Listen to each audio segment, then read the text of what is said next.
أعوذ بالله من الشيطان الرجيم. بسم الله الرحمن الرحيم. إنما المؤمنون إخوة فأصلحوا بين أخويكم. وقال الله تعالى في موضع آخر: يا أيها الناس إنا خلقناكم من ذكر وأنثى وجعلناكم شعوبا وقبائل لتعارفوا إن أكرمكم عند الله أتقاكم. صدق اللہ مولانا العظیم. معزز اور مکرم سامعین، پیارے دینی بھائیوں اور بزرگوں، ذرا کم کر دو. جیسا کہ میں نے ابھی آیت کریمہ کی تلاوت کی، انا خلقناکم من ذکر و انثی، اللہ فرماتا ہے کہ اے لوگو، ہم نے تمہیں ایک مذکر اور ایک مؤنث کے ملاپ سے پیدا فرمایا. مرد و عورت کے ملنے سے تم پیدا ہوئے. وجعلناکم شعوبا وقبائل، اور ہم نے الگ الگ خاندان اور قبیلے بھی بنائے. لتعارفوا، تاکہ آپس میں تم پہچانے جاؤ، آپس میں تمہارا تعارف ان خاندان سے اور قبیلوں سے ہو. لیکن یاد رہے، یہ خاندان اور یہ قبیلے یہ محض تمہاری پہچان اور تعارف کے لیے ہے، اور اس سے زیادہ اس کا کوئی کام نہیں ہے. بلکہ اصل کیا ہے؟ ان اکرمکم عند اللہ اتقاکم. اصل یہ ہے کہ جو اللہ سے زیادہ ڈرتا ہے وہی اللہ کے نزدیک سب سے زیادہ عزت والا ہے. اس کا مطلب یہ ہوا کہ نہ ہم خاندان کے اعتبار سے عزت والے ہیں، نہ ہم قبیلے کے اعتبار سے عزت والے ہیں، اور نہ ہم نسب کے اعتبار سے عزت والے ہیں. بلکہ اگر حقیقی عزت کسی کے پاس ہے تو وہ تقوی والے کے پاس، جس کے پاس تقوی ہے، اللہ کا ڈر ہے، اللہ کی خشیت ہے، وہ ہے حقیقی عزت والے. جو اللہ سے ڈر رہا ہے، اللہ کو دھیان میں رکھ کر، اللہ سے ڈر کر زندگی گزار رہا ہے، اللہ تعالیٰ اس کو دنیا میں بھی عزت دیتے ہیں، دنیا میں بھی سرخروئی عطا فرماتے ہیں، دنیا میں بھی بلندی عطا فرماتے ہیں، اور آخرت میں کل قیامت کے دن بھی اللہ اس کو عزت، بلندی اور سرخروئی عطا فرمائیں گے. یہ ہے اس کا مطلب. دوسری آیت ہم نے تلاوت کی، انما المؤمنون اخوہ فاصلحوا بین اخویکم، کہ مومن ایمان والے جو ہیں وہ آپس میں بھائی بھائی ہیں. اس لیے آپس میں اگر کوئی انتشار آ جائے، اگر کوئی خلفشار آ جائے، نفرتیں پیدا ہو جائے، بدگمانیاں پیدا ہو جائیں، ایک دوسرے کے دل ٹوٹ جائیں، فاصلحوا، تو ان میں صلح کرا دو، ان میں صلح کراؤ. یہ قرآن ہمیں اور آپ کو حکم دے رہا ہے.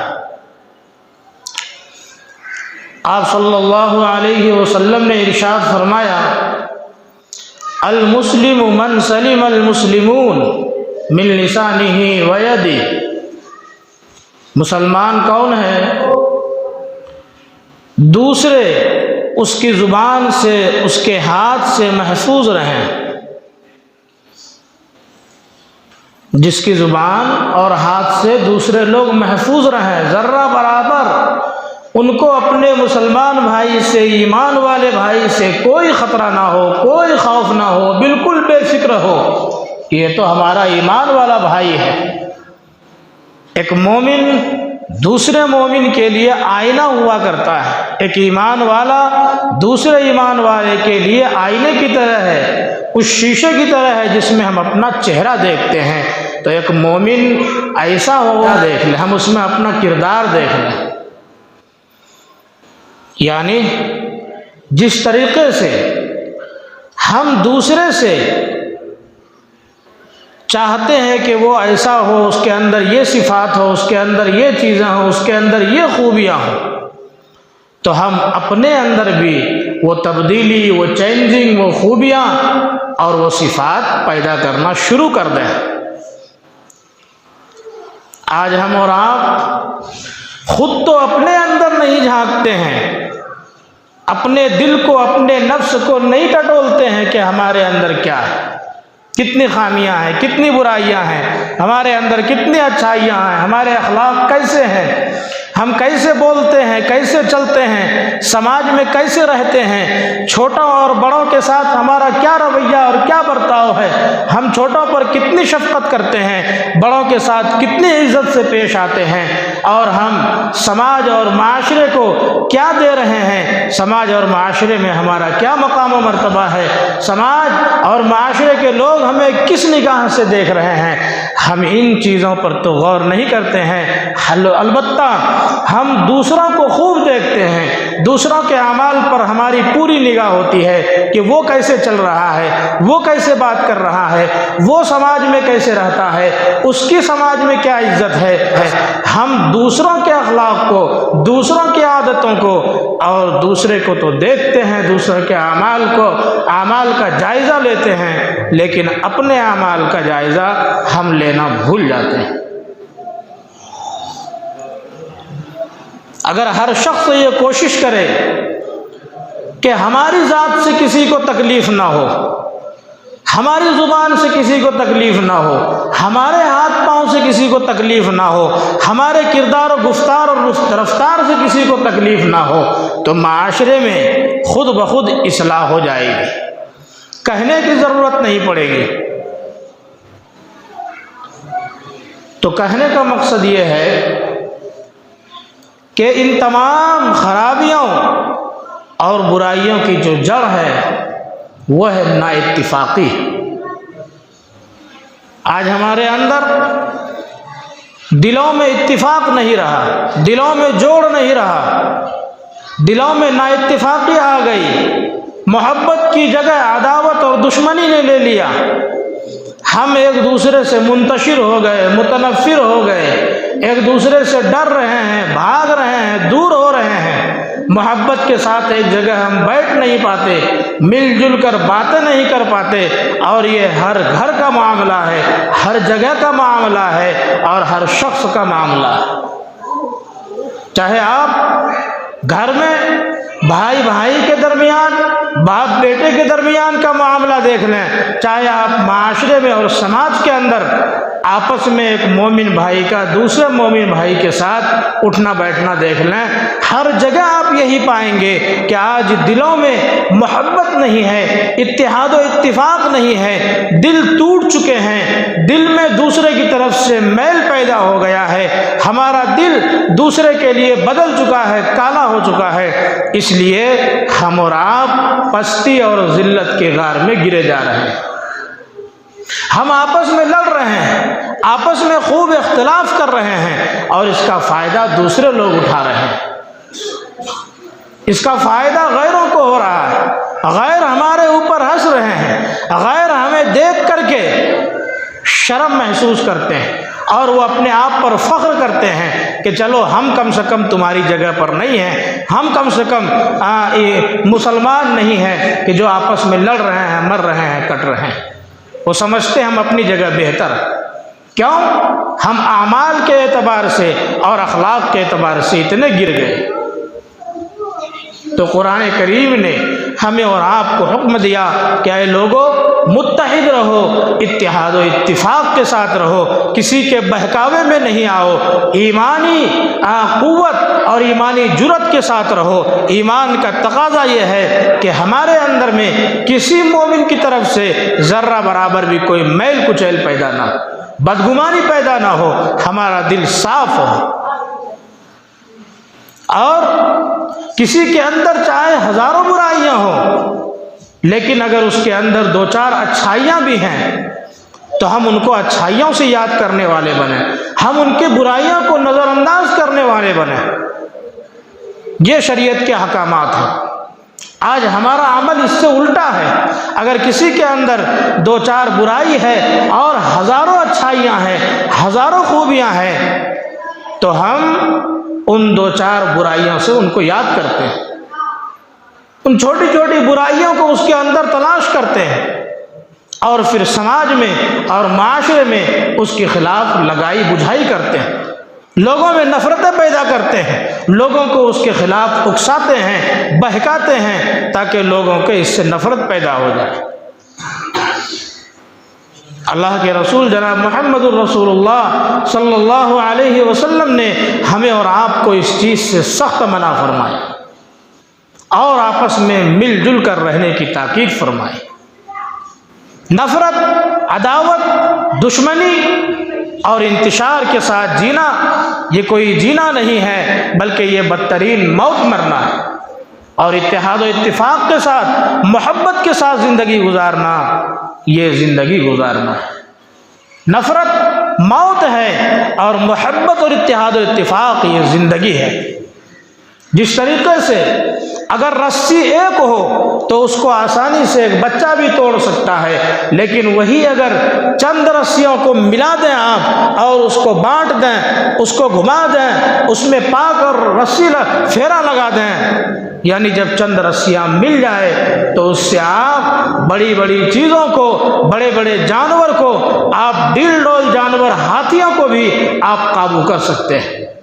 وہی رسی جو ایک بچہ بھی توڑ لے رہا تھا، لیکن اب اس کے اندر دو چار رسیوں کے ملنے سے، اتحاد و اتفاق کی وجہ سے کیا ہو گیا؟ طاقت پیدا ہو گئی، جان آ گئی اس میں، یہ آپس میں مضبوط ہو گئے، اب اس کو آسانی سے توڑا نہیں جا سکتا۔ یہی ہے اتحاد و اتفاق۔ میں ایک مثال پیش کر رہا ہوں، اور بہت عام فہم مثال ہے، تاکہ بات اچھی طرح ذہن میں آ جائے۔ کتابوں میں لکھا ہے، عربی کی کتابوں میں، قتلت یوم قتل الثور الابیض، یہ ایک مقولہ ہے، ایک مثال ہے۔ مثال یہ ہے کہ ایک جنگل میں دو بیل ہیں، بہت عمدہ مثال ہے۔ ایک جنگل میں دو بیل ہیں، ایک سفید اور ایک لال، دونوں اتحاد و اتفاق کے ساتھ رہتے ہیں، مل جل کر رہتے ہیں، آپس میں خوب محبت سے رہ رہے ہیں، ایک جگہ چرتے ہیں، ایک جگہ کھاتے ہیں، جہاں جاتے ہیں ایک ساتھ جاتے ہیں۔ ادھر سے شیر آتا ہے حملہ کرنے کے لیے، یہ دونوں بیل مل کر شیر کو بھگا دیا کرتا ہے۔ جنگل کا بڑا سے بڑا جانور کوئی بھی ان کے اوپر اٹیک نہیں کر سکتا، اس لیے کہ یہ دو دل ایک جان ہے، یعنی دونوں ملے ہوئے ہیں، اتحاد و اتفاق کے ساتھ ہے۔ اس کی اتحاد کی برکت دیکھیے کہ کوئی بڑا سے بڑا بھی جانور آ رہا ہے تو اس کے اوپر اٹیک نہیں کر پا رہا ہے، اس کے اوپر حملہ نہیں کر پا رہا ہے۔ ایک دن وہ شیر سوچتا ہے کہ اگر اس پر حملہ کرنا ہو تو دونوں کے اتحاد کو توڑ دو، دونوں کے اتفاق کو توڑو، سب سے پہلے دونوں میں دشمنی کراؤ۔ جب دونوں میں دشمنی ہو جائے گی، دونوں الگ الگ ہو جائیں گے، تب ممکن ہے، تب پاسبل ہے کہ ہم کسی طریقے سے ان پر حملہ کر دیں۔ اب اس نے ایک بیل کو الگ لے گیا اور اس کو سمجھایا، لال بیل کو بلایا اور کہا، دیکھو تم بیل کے ساتھ رہتے ہو، ارے تم بیل کیا ہو، میں جنگل کا راجا شیر ہوں، مجھ سے دوستی کرو۔ دیکھو جب شیر سے تمہاری دوستی ہو جائے گی تو پورے جانور کے مل کر کے تمہارا کچھ نہیں بگاڑ سکے گا، میں تمہارا ہیلپ کروں گا، میں تمہاری مدد کروں گا، تم مجھ سے دوستی کر لو، تم میرے ساتھ رہو۔ جب جنگل کے دوسرے جانور تم کو میرے ساتھ دیکھیں گے تو وہ ڈرنے لگیں گے اور وہ تمہاری عزت کرنے لگیں گے۔ اس کو سمجھ میں آیا کہ ہاں یہ شیر صحیح کہہ رہا ہے، دھیرے دھیرے اس سے دوستی کرنی شروع کر دی، اس کے پاس آنے جانے لگا، وہ شیر بھی ذرا اس سے محبت کرنے لگا، اس کو لالچ دینے لگا، اس کو کھلانے پلانے لگا، چند دن جنگلوں میں ساتھ لے کر پھرا۔ اس کے بعد اچانک ایک روز اس بیل کو کہیں چھوڑ کر شیر دوڑتا ہوا آیا اور اس کے دوست یعنی سفید بیل پر حملہ کر دیا، اٹیک کیا، حملہ کیا۔ وہ بیل اکیلا تھا بیچارہ، وہ اپنے آپ کو بچا نہیں سکا اور شیر کے چنگل میں پھنس گیا۔ شیر نے آسانی سے حملہ کیا اور وہ مزے سے اس کا گوشت کھاتے رہے۔ اس کے بعد اس لال بیل کے پاس آیا جو اب اس کا دوست تھا اور آ کر کے کہا چلو دیکھو تمہارے دوست کا کیا حال ہے۔ چنانچہ وہ آیا تو دیکھتا ہے کہ دوست تو مرا ڈھیر پڑا ہوا ہے اور اس کے پیٹ پھٹے ہوئے ہیں اور مکمل طور پر شیر نے اس پر اٹیک کر کے اس کو نوچ نوچ کر کھا لیا ہے۔ اب لال بیل ڈرنے لگا کہ یہ تو میرے دوست کو مار دیا، لیکن اندر سے وہ خوش ہو رہا ہے کہ شیر تو میرا دوست بن چکا ہے، میرا کچھ نہیں بگاڑ سکتا ہے۔ لیکن اچانک شیر پلٹا اور فوراً لال بیل پر بھی حملہ کر دیا، اٹیک کیا، اس کو بھی مار کر گرا دیا، چیر پھاڑ دیا۔ جب شیر اس پر اٹیک کر رہا تھا تو وہ بیل، عربی کتابوں میں لکھا ہے، اس کا مفہوم لکھا ہے کہ وہ بیل اپنی زبان سے کیا کہہ رہا ہے، قتلت، میں تو اسی دن ختم ہو گیا تھا، میں تو اسی دن مر گیا تھا، یوم قتل الثور الابیض، جس دن اس شیر نے میرے بھائی میرے دوست سفید بیل پر اٹیک کیا، اس پر حملہ کیا۔ بڑا پیارا جملہ ہے، جس دن میرے بھائی پر میرے دوست پر اس شیر نے حملہ کیا، میں بھی اسی دن مر چکا تھا، ختم ہو چکا تھا۔ یہ تو میری نادانی تھی کہ ہم ایک دشمن کی بات پر آ گئے، دشمن کے چنگل میں پھنس گئے اور اپنے بھائی سے ہم نے نفرت اور عداوت کو مول لے لیا، ہمارے دل ٹوٹ گئے، ہم دشمن کے چنگل میں پھنس کر اپنے بھائی کے ساتھ ہم نے چھوڑ دیا، جس کا نتیجہ یہ ہوا کہ دشمن آسانی سے ہمارے گریبان تک پہنچ گیا اور ہمارے اوپر حملہ کر دیا۔ آج ہم اور آپ اپنے اندر غور کریں کہ ہم کن کے بہکاوے میں ہیں۔ اس مثال سے، اس واقعے سے ہمیں اور آپ کو یہ سبق ملنا چاہیے کہ کہیں دشمن ہمیں بہکا تو نہیں رہا ہے، کہیں ہمیں ورغلا تو نہیں رہا ہے، کہیں ہمارے اتحاد کو توڑنے کی کوشش تو نہیں کر رہا ہے، کہیں ہمیں الگ الگ کر کے وہ اپنا فائدہ اور اپنے نفع کے لیے کوشش تو نہیں کر رہا ہے۔ ہم اور آپ آج دوسروں کے بہکاوے میں ہیں۔ جب بھی کوئی گھر ٹوٹتا ہے، جب بھی کوئی سماج ٹوٹتا ہے، جب بھی کوئی معاشرہ ٹوٹتا ہے، باپ بیٹے کے اندر کا معاملہ ہو، بھائی بھائی کا معاملہ ہو، تو اکثر آپ دیکھیں گے کہ کوئی تیسرا وہاں پر دخل انداز ہوتا ہے، تیسرا وہاں انٹرفیئر کرتا ہے اور ان دونوں کے دلوں میں نفرت پیدا کرنے کی کوشش کرتا ہے، چاہے وہ تیسرا کوئی بھی ہو، آپ کے بیوی ہوں، آپ کے بچے ہوں، آپ کے والدین بھی ہو سکتے ہیں، آپ کے ماں باپ پیرنٹس بھی ہو سکتے ہیں اور غیر بھی ہو سکتے ہیں۔ کیوں؟ اس لیے کہ آج علم کی کمی ہے، معاشرے میں ہمیں کس طریقے سے رہنا ہے، سماج میں کیسے زندگی گزارنے کی ضرورت ہے، ایک دوسرے کے حق حقوق کو ہم پہچان نہیں رہے ہیں، جس کا نتیجہ یہ ہوتا ہے کہ ہر جگہ ہم ہر ایک کی زندگی میں داخل ہونے کی کوشش کرتے ہیں اور وہاں زہر اگلتے ہیں، ان دونوں کی زندگیوں میں آگ لگاتے ہیں۔ بعض جگہ پر میاں بیوی کا معاملہ ہے، ماں باپ ساتھ میں رہ رہے ہیں، گھر میں بہنیں بھی ہیں اور بھی دیگر لوگ ہیں، ایک مشترکہ خاندان، مشترکہ فیملی ہے، جوائنٹ فیملی ہے، سب مل کر رہتے ہیں۔ ایک دوسرے کو اگر حق حقوق کا عطا پتہ نہ ہو، اسلامی تعلیمات اگر وہاں پر نہ ہو تو معاملہ بہت خطرناک ہو جاتا ہے، اور یہ شخص نمازی ہونے کے باوجود، روزہ دار ہونے کے باوجود، 10 حج کرنے کے باوجود ان میں کمپرمائز نہیں کر پاتا، اور پھر حالات اتنے بگڑ جاتے ہیں کہ معاشرے میں اچھی خاصی عزت ہونے کے باوجود یہ شخص ذلیل اور بیکار ہو جاتا ہے۔ گھر کے افراد اس کو ذلیل کر دیتے ہیں، ماحول اس کو ذلیل کر دیتا ہے، ہر معاملے میں انٹرفیئر، ہر معاملے میں دخل اندازی۔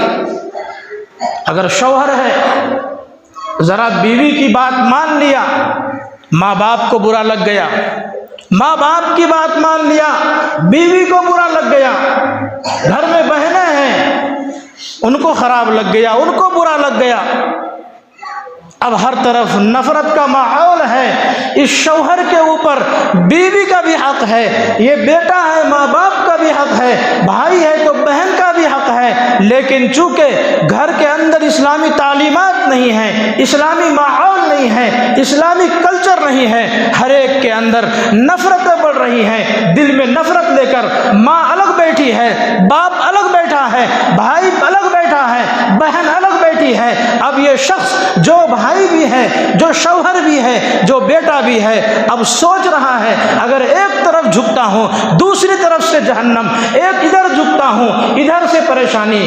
اب یہ شخص سماج میں، گھر میں ذلت اور خوار کی زندگی گزارنے پر مجبور ہوتا ہے۔ یہاں پر سب سے زیادہ اسلامی تعلیمات کی ضرورت ہے۔ ہم ایک دوسرے کے حق حقوق کو پہچاننے والے بنیں کہ ہمیں کس کی زندگی میں دخل اندازی کرنی ہے، کس کو ہمیں سمجھانا ہے، کہاں پر کب بولنا ہے، کیا بولنا ہے، کیسے بولنا ہے۔ ان چیزوں کا علم گھروں میں نہیں ہوتا، جس سے نفرتیں پھیلتی ہیں اور وہ نفرتیں بڑھتی رہتی ہیں، سسرال تک، ننیھال تک، اسی طریقے سے ایک خاندان سے دوسرے خاندان، دوسرے خاندان سے تیسرے خاندان تک، اور اتنی نفرتیں بڑھ جاتی ہیں، ایسی آگ لگ جاتی ہے کہ ایک نسل، دو نسل، 7 نسلیں گزر جاتی ہے، اس آگ کو بجھا نہیں پاتی ہے۔ آج ہر گھر کا، ہر سماج کا، ہر نسل کا، ہر معاشرے کا، ہر پیڑھی کا یہی حال ہے۔ گھر گھر کا آپ جائزہ لے لیں، یہ آگ لگی ہوئی ہے، اور یہ ایک حقیقت ہے، یہ سچ ہے، آپ اس کو جھٹلا نہیں سکتے ہیں۔ الگ الگ طریقے سے نفرتیں پھیل رہی ہیں۔ یہ تو دور کی بات ہے کہ ہم ایک مسلمان، ایک ایمان والے دوسرے ایمان والے کے ساتھ کیسے رہیں، جب ہم ملیں گے، ایک مومن ملے گا ہم سے تو وہ تو خیر دور کی بات ہے، وہ الگ ہے، ہم الگ ہیں، آپس میں سلام کلام رکھیں گے، محبت قائم رہے گی، لیکن جس کے ساتھ ہمیشہ اٹھنا بیٹھنا ہے، 20 پر 4 گھنٹہ جس کے ساتھ زندگی گزار رہے ہیں، اگر وہاں نفرتیں پھیل رہی ہوں، وہاں نفرتیں پنپ رہی ہوں، وہاں دلوں میں محبت نہ ہو، وہاں ایڈجسٹنگ والی زندگی نہ ہو، تو پھر یہ زندگی کسی جہنم سے کم نہیں ہوتی۔ اس انسان کی زندگی میں سکون اور اطمینان ہو ہی نہیں سکتا، وہ دنیا میں زندہ رہ کر کے بھی مردے سے بھی بدتر ہو جاتا ہے۔ یہ کیوں ہوا؟ ایسا کس لیے ہوا؟ اس لیے کہ ہمارے اندر ایڈجسٹنگ نہیں ہے۔ اگر ہم ماں باپ ہیں تو ہم اپنے بہوؤں پر حکومت کر رہے ہیں، ہم اپنے بہوؤں کو ہر وقت ایک بادشاہ اور ایک حاکم کی طرح حکومت چلا رہے ہیں، ان کو غلام سمجھ رہے ہیں۔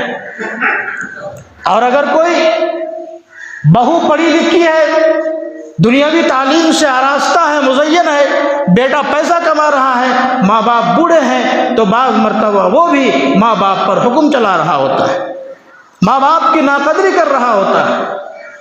لیکن اکثر جو معاملات ہوتے ہیں گھروں کے اندر، اگر بہنیں ہوں اور اسی طریقے سے ماں باپ ہوں اور بھی دیور وغیرہ ہو، کئی فیملی ہو، کئی لوگ ہوں فیملی کے اندر، تو وہاں پر سب سے زیادہ جو پریشان رہتا ہے وہ بیٹا جس کی شادی ہو چکی ہو، اس کے اوپر سب سے زیادہ پریشانی آتی ہے، وہ ایڈجسٹ نہیں کر پاتا۔ تو ہمیں اور آپ کو یہاں ایڈجسٹ کر کے چلنا ہے، ہر ایک کو ایڈجسٹ کرنا ہے، بہن کو بھی، بیوی کو بھی، ماں باپ کو بھی اور شوہر کو بھی، کہ ہم ایک دوسرے کے حق حقوق کو پہچانیں اور ایک دوسرے کی زندگی میں دخل اندازی کرنے والے نہ بنیں۔ ایک شخص کا انتقال ہوا، اس کا بھائی جوہری تھا، زیور وغیرہ بناتا تھا، بیچتا تھا، جس کا انتقال ہوا اس کا بیٹا کچھ دن کے بعد آیا اور کہا چچا جان میری ماں نے یہ زیور دیے ہیں، آپ اس کو رکھ کر مجھے اس کی قیمت دیجئے، گھر کا خرچہ چلانا ہے۔ وہ زیورات نقلی تھے، اصلی نہیں تھے، لیکن یہ اس کو اصلی سمجھ رہا تھا۔ اس کے چچا نے وہ زیور رکھ لیا اور جتنی قیمت اس کی بنتی تھی وہ پوری قیمت دے دی۔ کچھ دن کے بعد کہا بیٹے تمہارے ابا جان کا انتقال ہو گیا، میں اس کا بھائی ہوں، میرے اوپر فرض بنتا ہے کہ تو میرے پاس رہ اور میرے پاس کام سیکھ، جب تو کام کرے گا تو اس سے جو نفع ہوگا، جو فائدہ ہوگا وہ تجھے دے دیا کروں گا، مزدوری تجھے مل جایا کرے گی۔ چنانچہ وہ کام سیکھنے لگا، رفتہ رفتہ دھیرے دھیرے جب کچھ دن کے بعد وہ سیکھ گیا اور زیورات میں فرق کرنا سیکھ گیا کہ اصلی کیا ہے اور نقلی کیا ہے، اصلی کی پہچان کیا ہے اور نقلی کی پہچان کیا ہے، جو اصل سونا ہے وہ کیسا ہوتا ہے، جو نقلی اور ڈپلیکیٹ سونا ہے وہ کیسا ہوتا ہے، جب وہ خوب فرق کرنا سیکھ گیا، پہچاننا سیکھ گیا، تو تھوڑے دن کے بعد اس کے چچا نے وہ زیور جو کچھ دن پہلے اس کو دیا تھا وہ اپنے بھتیجے کے پاس لایا اور اس کے سامنے رکھ دیا۔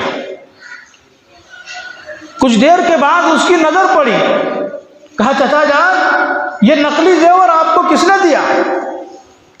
آپ کو کس نے بیوقوف بنایا؟ کہیں آپ ان نقلی زیور کے بدلے، ان نقلی سونے چاندی کے بدلے آپ نے اصلی سونے چاندی کا تو پیسہ اس کو نہیں دے دیا؟ کہا ہاں میں بیوقوف بنا تھا اور میں نے پیسہ دیا تھا۔ کہا چچا آپ نے ایسا کیوں کیا؟ یہ تو مکمل طور پر نقلی ہیں، اس میں اصلی کی ملاوٹ زیرو برابر ہے۔ کہا بھتیجے غور سے دیکھ اور اپنی امی کے پاس لے کر جا۔ چنانچہ ان زیوروں کو وہ لڑکا امی کے پاس لے کر آیا، کہا امی جان یہ زیور دیکھیے چچا نے آپ کے پاس بھیجا ہے۔ کہا بیٹے یہ تو میرے زیورات ہے۔ کہا میری ماں یہ زیور تو نقلی ہیں، جب تو نے دیا تھا تو چچا نے اس وقت اصلی زیورات کے پیسے دے دیے تھے، یہ تو نے کیا کیا؟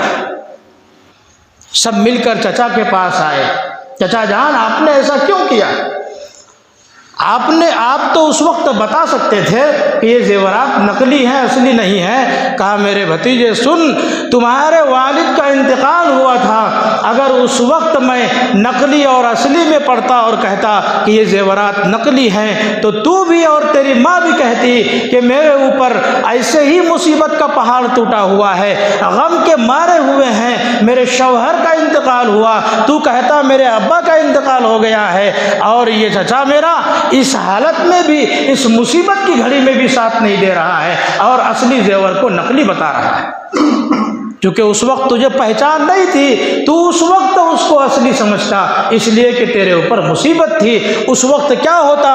آپس میں دشمنیاں پیدا ہو جاتی، دوری پیدا ہو جاتی، اور میں یہ نہیں چاہتا تھا کہ ہمارے درمیان دشمنی پیدا ہو، دوری پیدا ہو، اختلاف پیدا ہو۔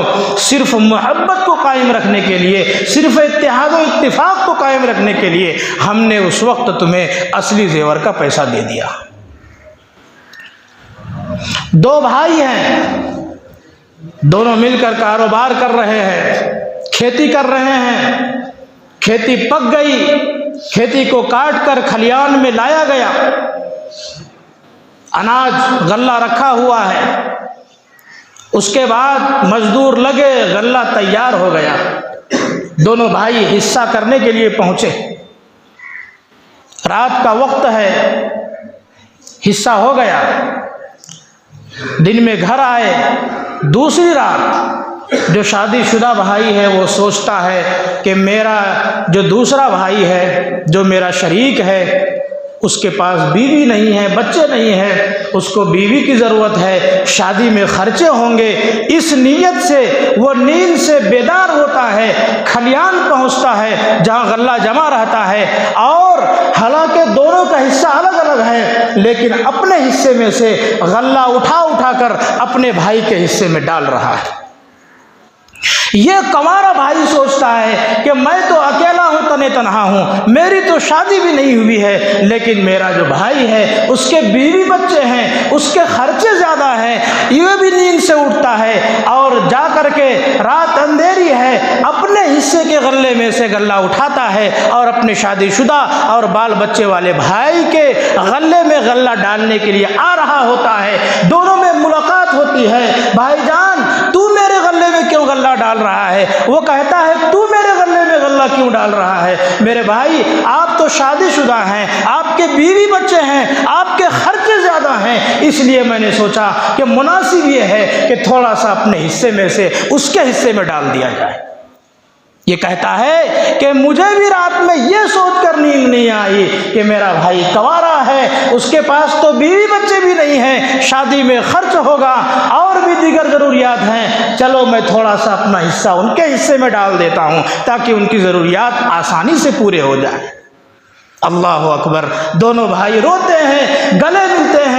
میرے بھائی اگر یہ اتحاد و اتفاق دنیا کے اندر قائم کر لیا گیا تو یاد رکھیے اس معاشرے میں پھر وہ سدھار آئے گا اور معاشرے میں وہ رونق اور وہ برکت ہوگی کہ اللہ بندے سے پوچھے گا، بتا بندے تیری ضرورت کیا ہے؟ ہم دعا کے لیے ہاتھ اٹھائیں گے اور ہاتھ نیچے کرنے سے پہلے ہماری دعائیں عرش پر پہنچ چکی ہوں گی۔ خودی کو کر بلند اتنا کہ ہر تقدیر سے پہلے، خودی کو کر بلند اتنا کہ ہر تقدیر سے پہلے خدا بندے سے خود پوچھے، بتا تیری رضا کیا ہے؟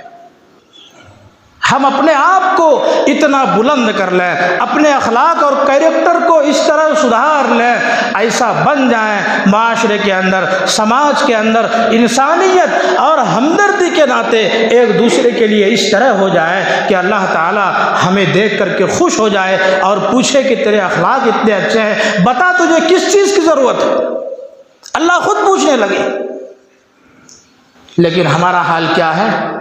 ہم اپنے آپ کو بدلنے کی کوشش ہی نہیں کرتے۔ خدا نے آج تک اس قوم کی حالت نہیں بدلی، نہ ہو جس کو خیال خود اپنی حالت کو بدلنے کا۔ خدا اس قوم کی حالت کیوں بدلے گا جو اپنے آپ کو خود نہیں بدلنا چاہ رہا ہے؟ لڑائی میں، جھگڑے میں، فساد میں، نفرتوں میں بیٹھا ہوا ہے۔ تو لڑو مرو، متحد ہو تو بدل سکتے ہو دنیا کا نظام۔ اگر ہم اور آپ متحد ہیں، ملے ہوئے ہیں، اتحاد و اتفاق کے ساتھ کام کرتے ہیں تو ہم دنیا کے نظام کو بدل سکتے ہیں۔ منتشر ہو تو مرو، شور مچاتے کیوں؟